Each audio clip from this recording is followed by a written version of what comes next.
لبيك يا أرض الجزيرة واسمعي ما شئت من شدوي ومن إنشادي. لك في دمي حق الوفاء، وإنه باق على الحدثان والآباد.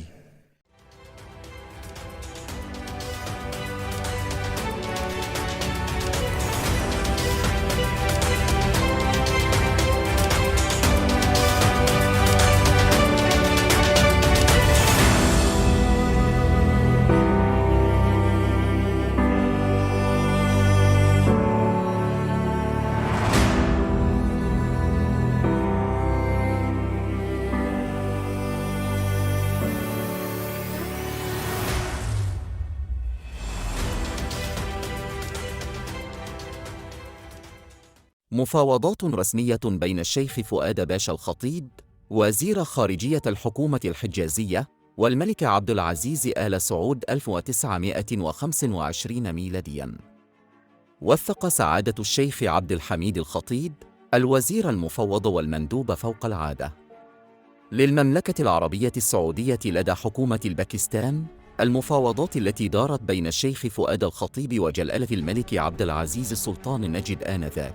ويقول: لقد فشل الوسطاء في أمر الصلح، وأيقنت حكومة الملك علي في سرها بأنه لا قدرة لها على التقدم لاسترجاع مكة ولا سبيل إلى التفاهم مع ابن سعود، ولكنها مع ذلك كانت تظهر منتهى الجلد والثبات وتؤمل فيما سيتمخض به الغد، حتى إذا ببوادر الآمل تلوح أمامها، حيث رغب منها قناصل بعض الدول من المسلمين كأحمد بكلاري قنصل إيران، وأودين قنصل هولندا، وعبد الكريم حكيموف قنصل روسيا، السماح لهم بالسفر إلى مكة بقصد الاعتمار، وأنهم ربما استطاعوا بصفتهم الشخصية تمهيد السبل لدى ابن سعود لفتح باب المفاوضة الرسمية للصلح بين الفريقين، فسرت الحكومة لذلك فبعثوا إلى السلطان ابن سعود يستأذنونه في الحضور إلى مكة بقصد الاعتمار، فرحب بهم وسافروا لهذه الغاية إلى مكة محرمين بالعمرة، وعند مقابلتهم لعظمة السلطان رغبوا إليه بصفتهم الشخصية أن يتفضل فيأذن بالمثول بين يديه للشيخ فؤاد الخطيب وزير خارجية الملك علي، لعل في ذلك ما يوصل إلى حل يرضي الجميع. فلم يجد السلطان مانعا من ذلك ورحب به، وعاد القناصل إلى جدة وأخبروا حكومتها بذلك، ففتح لها باب الأمل في الصلح من جديد.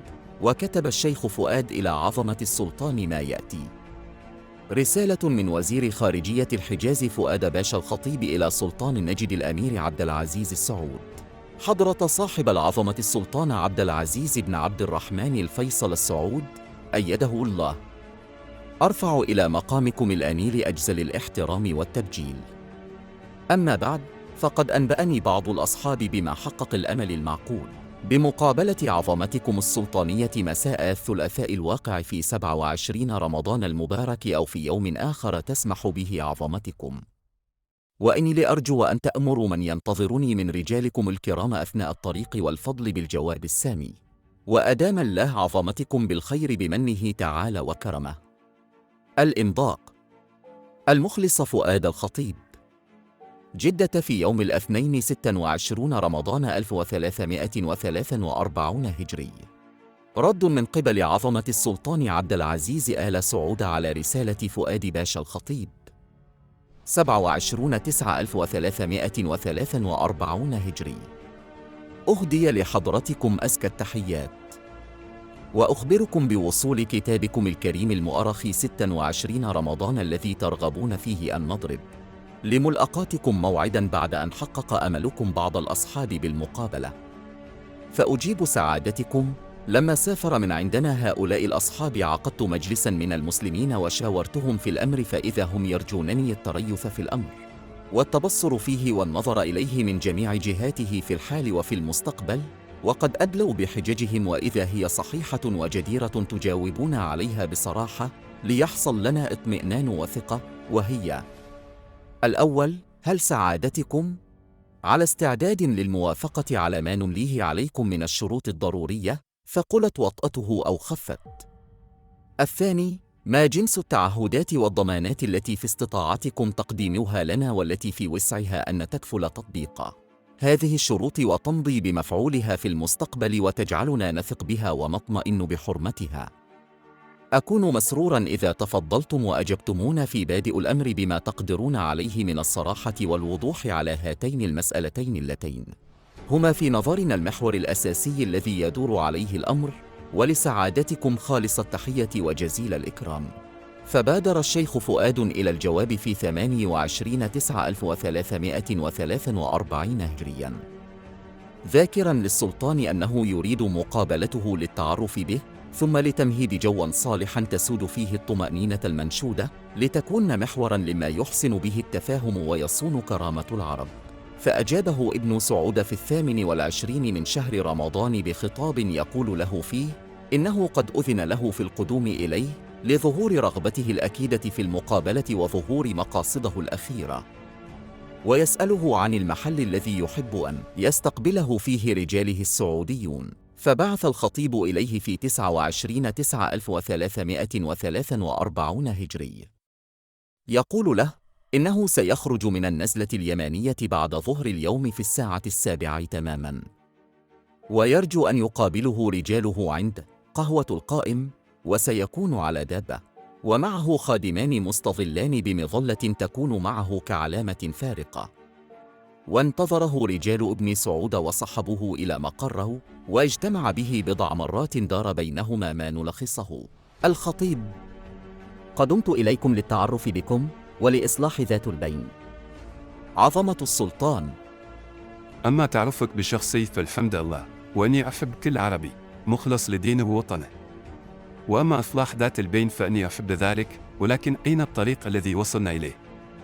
إننا لم نجدها لفقدان الأمان في العاجل والآجل، ومن تكون صداقتنا معه بعد الإصلاح. الخطيب: بينكم وبين علي. عظمة السلطان: أما يزال الحسين في العاقبة يرتقب الفرصة الرجوع إلى ما كان عليه. الخطيب: ما أظن ذلك، وما ترك الحسين في العاقبة إلا ليعاون الحكومة ببعض المعاونات. عظمة السلطان: كلا، إن الحسين لم يقم في العاقبة لهذا، وإنما ارتقابا للفرص. أما المعاونات فليس منها شيء، إذ لو كانت هناك مساعدات منه لما ظلم العباد وسلبت أموالهم، وهذا ما فعل بأهل جدة. الخطيب: الحكومة أدرى بأمور رعاياها. عظمة السلطان: نعم أنت صادق، ولكن الناس ينظرون إلى ما تفعله الحكومة برعاياه، فإن ساء، فما عملتها للأبعد أسوء. ثم ليس عليه ولدا للحسين وأخا لعبد الله وفيصل. الخطيب: نعم، إنه ولد الرجل وأخو الرجلين، ولكنه غيرهم، وإن له لنية طيبة. عظمة السلطان: لما قل في الرجل شيئا وأبرأ إلى الله من أن أتكلم فيه بما لا أعلمه، ولكن يكفي فيه أنه ولد الرجل وأخو الرجلين، ولست أمن منه، كما أنه ليس هناك من يضمن لبعض ما اشترى. الخطيب: الضامن هو أنت لأنك أنت الغالب، والعادة أن الغالب هو الضامن. عظمة السلطان: لا أعلم ضامنا لا سلطة يكفر ما أطلب وأثق به. فالدول كلها على الحياد، ولا نقبل تدخلها في الأماكن المقدسة وأمر العالم الإسلامي كما ترى. الخطيب: إن ضمنت فأنت خير ضامن، ونحن تحت سيطرتك، وإن ابتغيت ضامنا غير ذلك فنحن نفكر فيه.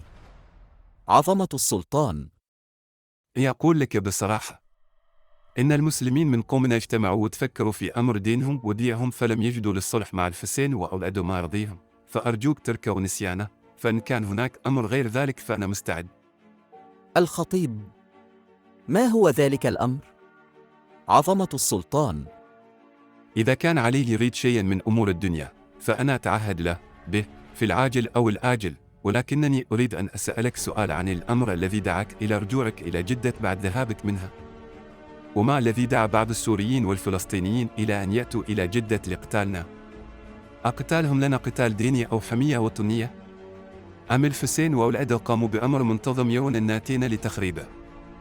الخطيب: لا أعلم شيئا من ذلك، إلا أنهم يدعون أن الحجاز مستقل ويرجون له دوام ذلك الاستقلال. عظمة السلطان: أيجوز للناس الدخول في أمر لم يعلموا حقيقته؟